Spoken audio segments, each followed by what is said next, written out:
आप सभी लोगों के स्वागत है हमारे वीडियो में। और आप लोगन के इतनी मज़ेदार चुटकुला गीत हम दोनों लोगन मिल के सुनावत हैं। गीत के पूरा सुना जाए, बहुत ही मज़ेदार गीत है।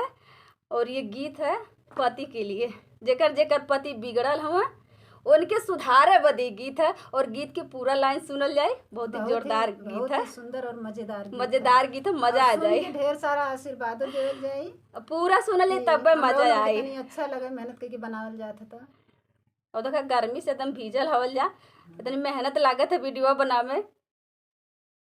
पूरा वीडियो देखा जाए। तो पति के लिए मजेदार गीत है।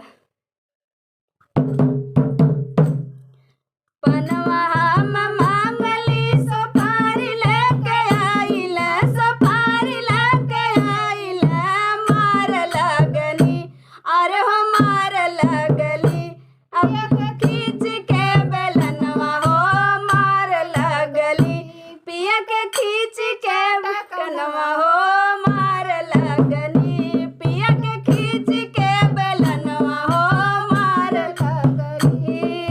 घर में से निकलनी सासु हो सुहागिन, सासु हो सुहागिन, पूछ लगली अरे हो पूछ लगनी, बहुअर बेटा मोर दुलरुआ हो पूछ मारलू, बहुअर बेटा मोर दुलरुआ हो काहे मारलू, मारली त मरली सासु अपन बलमुआ हो, अपन बलमुआ हो, सुधार लगनी अरे सुधार लगनी, आपन बिगड़ल बलमुआ हो सुधार लगली, आपन बिगड़ल बलमुआ हो सुधार लगली। हम मांगली सुपारी लेके आइला, सुपारी लेके आइला, मार लगली अरे हो मार लगली, पिया के खींच के बेलनवा हो मार लगली, पिया के खींच के बेलनवा हो मार लगली।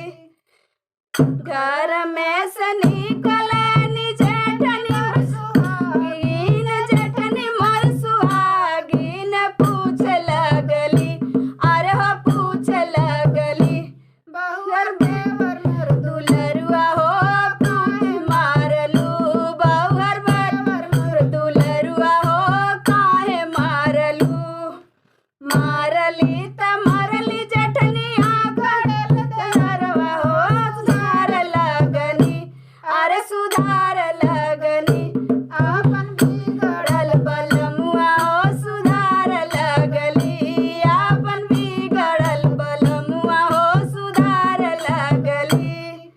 पनवा हम मांगली सुपारी लेके आइला हो, सुपारी लेके आइला हो, मार लगली अरे हो मार लगली, पिया के खींच के बेलनवा हो मार लगली, पिया के खींच के बेलनवा हो मार लगली।